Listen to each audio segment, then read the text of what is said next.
Welcome back to the program. We are joined today by George Beebe, the Director of Grand Strategy at the Quincy Institute, who spent 2 decades in government as an intelligence analyst with positions such as the Director of the CIA's Russia analysis. And we can also add the author of the book coming out in 2019, The Russia Trap, How our shadow war with Russia could spiral into nuclear catastrophe. So definitely a book ahead of its time. So thank you very much for coming back on the program.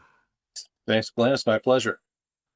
So we're in the middle of a political roller coaster, it seems, or a diplomatic one. That is, Trump said he was planning to send Tomahawks to Ukraine, which would then be operated by American contractors, suggesting that this would be a direct attack. This missile could also carry a nuclear warhead, and the Russians responded they would respond as if it was carrying nuclear warhead if it's heading towards their borders. And Trump then walked this back. I'm not sure if this was a mere negotiation tactic, because if it wasn't, it meant, as you argued in your article, that Trump is going full Biden. Now we have Budapest. There's going to be a meeting. The media suggests the meeting is cancelled.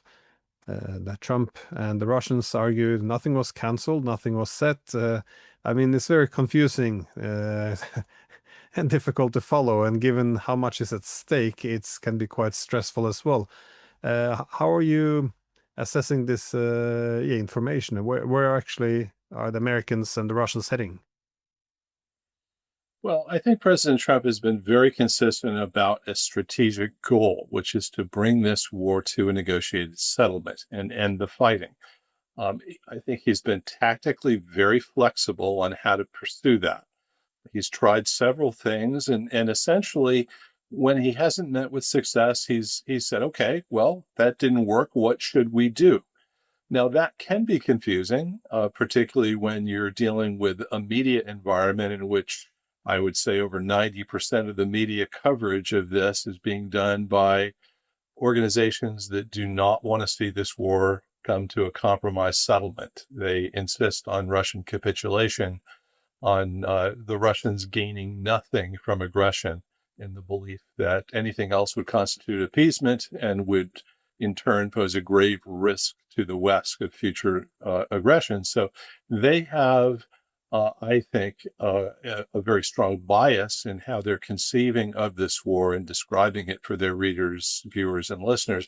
But also, they want to seize on all kinds of rumors and comments and try to portray this whole process as futile.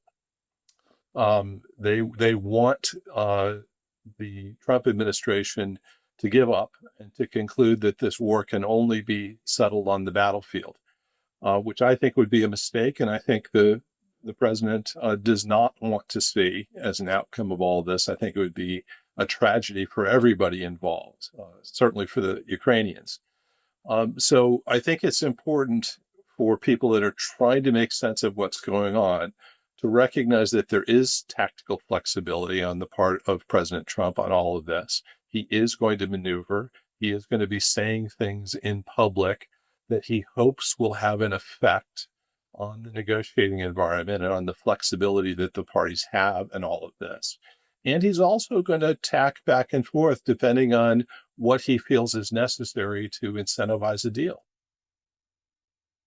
So you said some do not want an end to this war and rather defeat Russia. But who is it that are so opposed to ending this war? And how realistic is it at this point in the conflict to impose this strategic defeat on Russia? Because from where I'm sitting, it looks as if the advantage keeps going more and more in Russia's favor. Well, the Europeans use the term the coalition of the willing to describe countries that might be willing to put combat forces on the ground in Ukraine after a settlement to serve as some sort of deterrent force against future Russian aggression. I think the more apt term is the coalition of the unwilling. These are people that are unwilling to compromise, who believe that compromise itself with Russia is the threat to security in Europe. And that coalition includes much, although not all, of Europe, but it's not hard to identify the chief spokesman for that coalition of the unwilling. And I think Kaja Kallas is certainly one who deserves early mention as part of that. These are not diplomats who are seeking diplomatic compromise. In fact, they oppose that. And they also have allies. They're allies certainly in Ukraine. There's a large portion, again, though not all, of the Ukrainian elites that are absolutely opposed to some sort of compromise here for reasons that I think in part are an analysis of what they think is going to deter future Russian aggression, but also they've got some, I think, material stakes in the continued flow of weapons and economic assistance from the West to Ukraine that they don't want to see end. On top of that, I think there's large portions of what I would call the mainstream media in the West, in Europe, and in the United States that do not want to see a compromise here. And, just off the top of my head, I can't name a mainstream media organ in the United States that actually is pushing for a compromise with the Russians. I think to one degree or another, on both left and right, they are all pushing for maximum pressure on Russia to force Russian capitulation. And it goes without saying that there is also a fairly substantial part of the U.S. government itself that people oftentimes refer to as the deep state, the permanent bureaucracy that does not want to see a compromise with the Russians for many of the same reasons that those in the media and in Europe oppose it. And they're all working together, I think. I'm not sure they have regular meetings where they coordinate things, but they're certainly pushing in the same direction, oftentimes using the same talking points. And I don't think that's entirely accidental. Now, your remark about how things are going on the battlefield, I think the advantage is continuing to tilt toward the Russians on all of this. And it's important that people understand what kind of war the Russians have long been fighting. It is not a war of maneuver. This is not, an attempt to engage in blitzkrieg-like tactics where they break through weak points on the Ukrainian lines, penetrate deep behind them, execute flanking maneuvers, trap the Ukrainians, and bring this war to a rapid close. The Russians have been fighting a war of attrition, taking advantage of the natural advantages that Russia has by virtue of its size, its physical size, its population, the size of its military industry, its capacity to crank out large volumes of weapons and ammunition, which is on a scale that's much greater than that of the entire West, the United States and Europe, not to mention Ukraine, combined. Now, you don't measure progress in a war of attrition by looking at the maps and the progress on the front lines. That is inevitably going to be slow until it isn't. This is what happened in World War I. That was a war of attrition eventually. And it didn't end because there was some sudden breakthrough in which German forces were overrun and they had to raise the white flag and admit defeat. One of the sides became exhausted and couldn't continue any longer. And that is where things are heading, I believe, with this war in Ukraine. The Ukrainians have a big manpower problem. I think the Russians have at least 5 times their population at this point in the war. They're having a very difficult time recruiting enough people and drafting enough people, training them and equipping them and putting them in the field to be an effective fighting force. So and the Russians are not at this point, and the Russians, are exceeding their recruiting targets consistently because they're paying people a large amount of money to go fight. And the promise of that kind of compensation has, I think, allowed Putin to to not only maintain the size of the Russian invasion force, but to expand it. It's getting bigger over time. And the Ukrainian force is getting smaller over time, both because of losses on the battlefield, irreplaceable losses, both combat deaths and significant casualties, but also they just don't have the population to draw on. Everybody that wants to fight in this war has already enlisted. So what I think is going to happen here is the advantages that these approaches provide to the Russians are going to have increasing effect on the battlefield. And I think this line of fortresses, fortified cities in Donetsk is going to crumble, probably with increasing rapidity. This notion that we're in a stalemate and that the Ukrainians can hold off the Russians for years to come, I think is just wrong. The Ukrainians are on a path toward collapse, which means they have to make some hard choices about the way forward. And one of the things that I think is lacking in our media coverage of what's going on is any sense of realism about what the situation on the battlefield really looks like, and a sense of realism about what kinds of diplomatic choices are really viable given that situation. And we have to have a much more realistic discussion about this so that we take advantage of opportunities that I think are still there to settle this conflict before it results in Ukraine's collapse.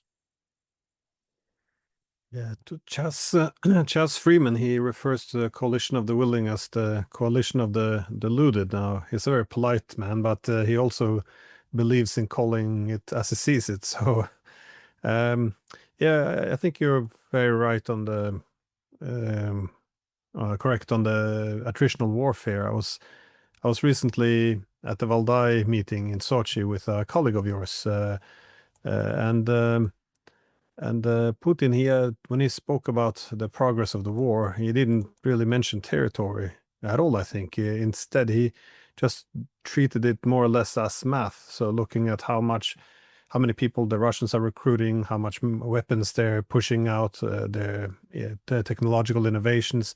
And meanwhile, they're looking at the Ukrainian side. As you said, they're not able to replenish their losses, go way beyond their ability to recruit. Then you have to look also into surrenders, desertions, and all of these things. So they look almost at a spreadsheet in order to see the victories coming. And there is something to this though, because you see every city falls faster now than the previous. So it seems to be intensifying, but it seems one of our problems, at least in Europe, is that the narratives which we've had all along to make sure we have public support for the war, that is, the Ukrainians are winning, we have a stalemate, we don't really talk about the losses, we don't really cover the extent to which the Ukrainian public is becoming more and more opposed to this war, wanting negotiations. All of this kind of undermines public support for the war. So to stay with the narrative, I think we end up deluding ourselves, as again Chas Freeman would suggest. But I wanted to ask you though, where these negotiations going? You think, because all the parties seem so different, so far apart. I mean, if you want to divide it into four parts of this conflict, you have the Russia, Ukraine, United States, and Europe. Is there an actual meeting point? I'm quite aware that Europeans are now acting as the spoilers, but what do you see as a possible compromise here? I mean, so far we haven't heard much about the end of NATO expansion. Instead, we're all only talking about territory. I'm not sure if this is just because nobody wants to give away the house, this early on in the game, but where do you see the possibilities of a negotiated peace? Because if not, it appears that we're going for a collapse, which would be a Russian victory, but likely a very ugly Russian victory in which we would end up with, decades of tensions in the future. Right. Well, to start with your last point, I think that's exactly right. And people don't understand where this is likely to go if there isn't a compromise end to the war. And I think where it's likely to go is Ukraine is left as a dysfunctional rump state. The Russians are not going to take all of Ukraine. They can't and they don't want to. It's too big a territory, too difficult to govern, would require an enormous occupation force that would be very expensive and constantly plagued by guerrilla attacks, which the West would almost certainly facilitate over time. So what the Russians are going to do is they're going to take as much territory as they want to in the East and the South and then dig in. And then make sure that the rest of Ukraine is dysfunctional, that it cannot be reconstructed. And they have that veto power. The Russians have, at this point, a vast arsenal and growing arsenal of missiles and drones and glide bombs that they can use at any point that they want to strike any reconstruction project that the West and Ukraine might want to undertake. And nobody's going to invest hundreds of billions of dollars in these if they know that the Russians can destroy them at any given time. And why would the Russians, absent a compromise settlement that addresses their key concerns, allow Ukraine to be reconstructed and resurrected and turned into some sort of anti-Russian threat, allied in some way to the West? Of course, they won't allow that. And that will be a disaster not just for Ukraine. It will also radiate instability throughout Europe. And there are a lot of crises that are waiting to happen. Moldova, the Balkans, Kaliningrad, Belarus, it's not hard to identify potential hotspots that could bring the West and Russia again into a confrontation. And I think it's very much in the West's interest, both American and European interests, that kind of outcome be avoided. And it is still possible. Now, how do you do that? You're going to have to compromise on several fronts. The first, and I think the most important, is geopolitical. This war is, I think, a two-dimensional conflict. One dimension is between Russia and Ukraine over things like territory and treatment of minorities and political issues inside Ukraine that Russia finds disturbing, if not threatening. But there's a bigger geopolitical conflict that has gone on between Russia and the West, between Russia, Europe, and the United States, over the contours of the European security environment, Russia's role in that architecture, and that has been a long-standing conflict that has been escalating over time and is now playing out in the Ukrainian arena. So one of the things that I think has to happen for this war to come to an end is for there to be a geopolitical compromise between Russia and the West, between Russia and the United States over those issues. Now, it's already clear what the contours of that compromise are going to have to be. Both sides have signaled this. I think the United States has indicated that we are, in fact, willing to close the door on NATO expansion, eastward movement toward Russia, including in Ukraine. And the Russians have already indicated that for their part, they're willing to compromise on EU accession for Ukraine.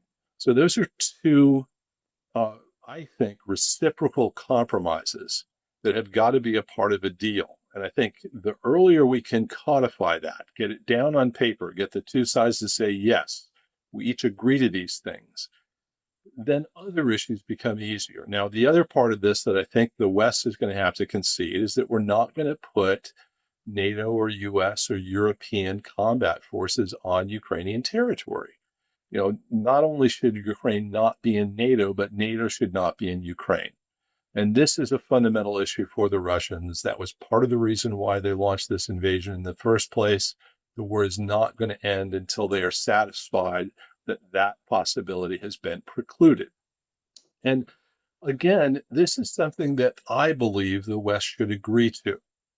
We have not gone to war with Russia to defend Ukraine against this invasion.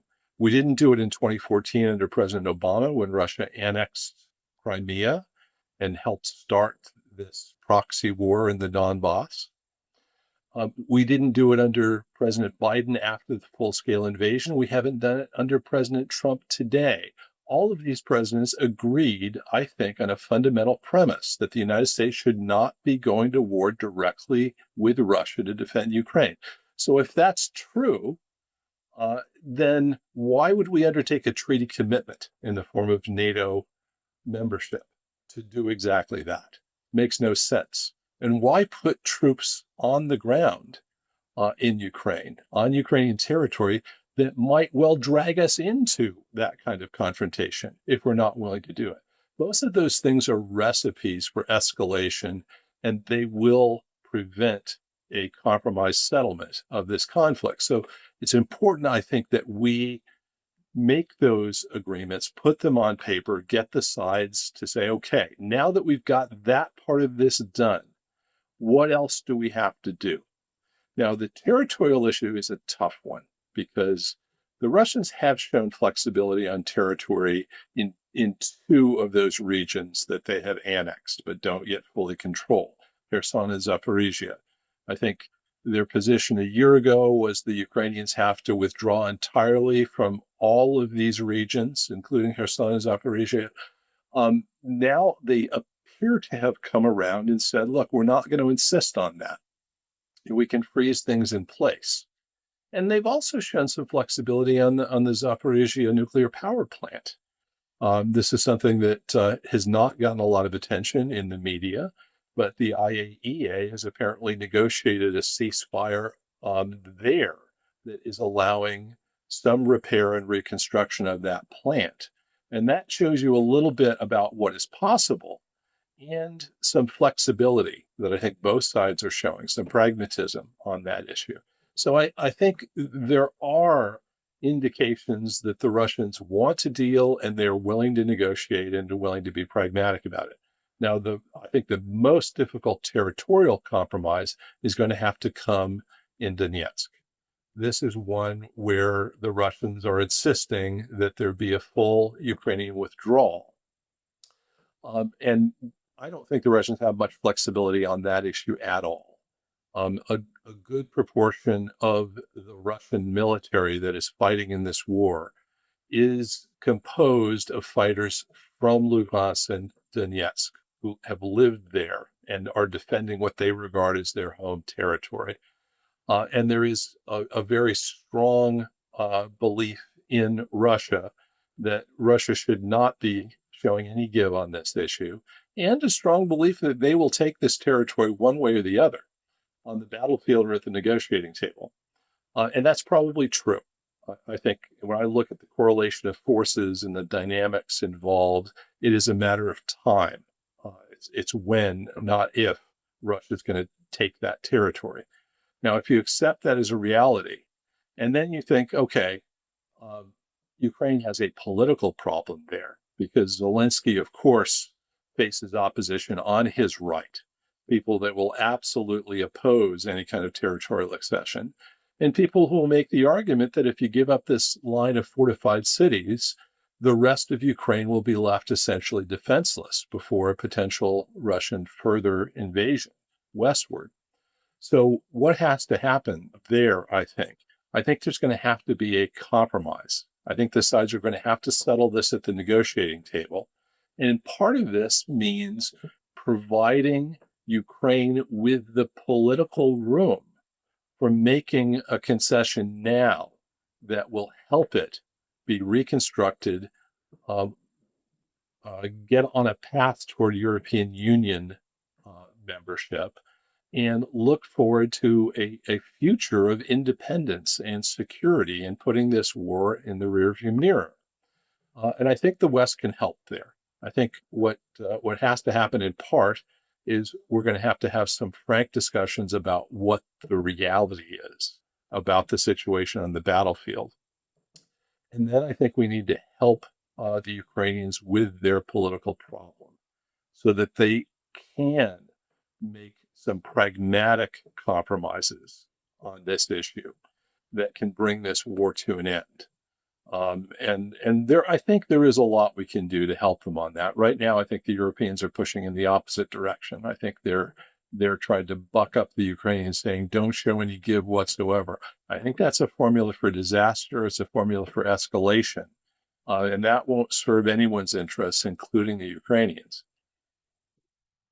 Yeah, the problem, though, if we wait longer, that is for the Russians to take Donetsk by force, it's not as if we're going to end up in the same with the same outcome, because by the time the Russians have taken cities like Slavyansk and Kramatorsk, they will also have advanced much further, both in Zaporizhia and Kherson, and also Dnipro, by the way. You can add Kharkov and Sumy as well. I mean, they're going into all these areas, so it's given that we can see now clearly into the future how this is going to play out. It is a bit strange, and you can also add the loss of further infrastructure and human beings as well. It's going to undermine the ability to actually recover Ukraine. That's right. And I think two other things are going to happen. The pressure in the West is not going to grow to compromise. The pressure in the West is going to grow to escalate, to prevent this. Washington will kick into do something mode. And whenever we're in that mode, usually bad things happen, because people are not going to be content to just sit by and watch the Russians start to knock over these locations in Ukraine. They're going to want to do something. And so the pressure, the political pressure for escalation in the West is going to grow. That's one thing. The second thing is, if the Russians do in fact succeed, as I suspect they would in this situation, the political window for a compromise that would settle these broader geopolitical tensions that I was talking about will also close, if not, disappear entirely.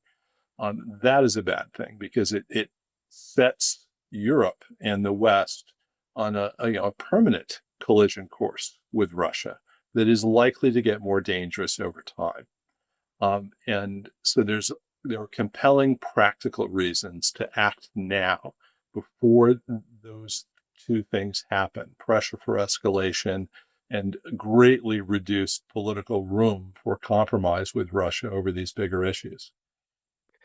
That's my last question, is what to expect then over the time to come now, because Trump doesn't seem like he's either all able or willing to, I guess, strong arm the Europeans into a more cooperative tone, which is kind of strange, given he can line them up in front of his desk, he can making them call him daddy, sign terrible trade agreements, but he doesn't seem to be able to get some cooperation on the Ukrainian issue.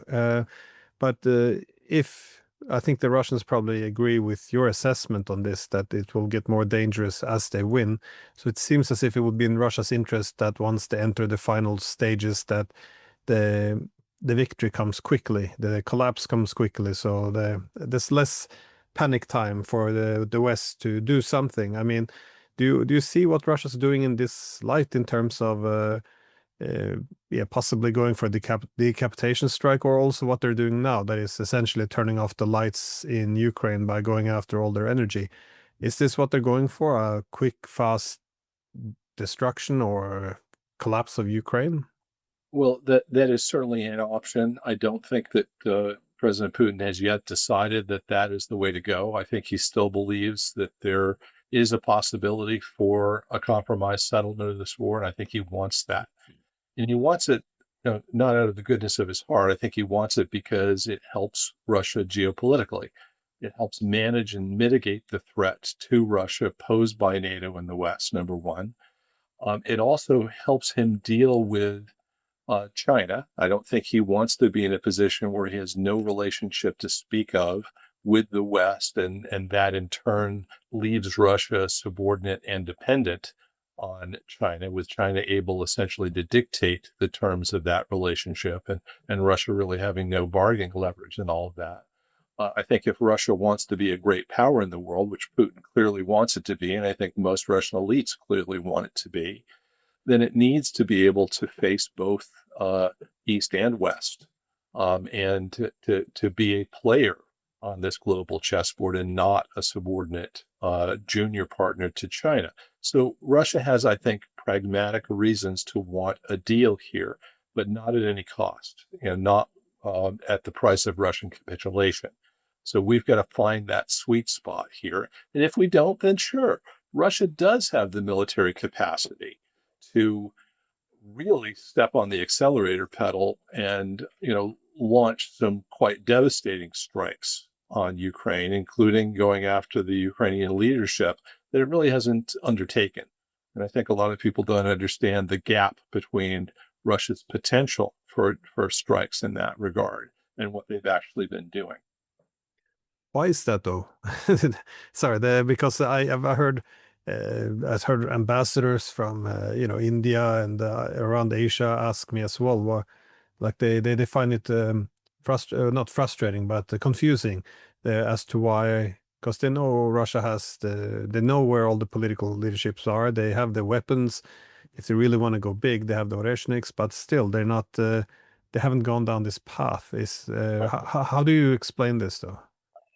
Well, I think it would essentially close the door on the possibility for a compromise with the United States. And I don't think Putin wants to do that. If he feels like that door is already closed, that's a different matter. Then I do think we see that sort of escalation.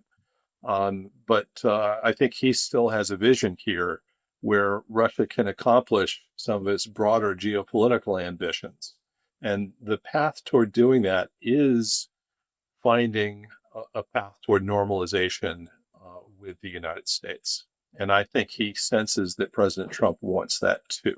So he's going to be reluctant to conclude that it's just not viable and his only recourse is to escalate and get this war over with. Well, that makes a lot of sense. So, well, thank you so much for taking the time. And yeah, these are some very interesting points you brought up. So thanks again. Great. My pleasure. Thanks, Len.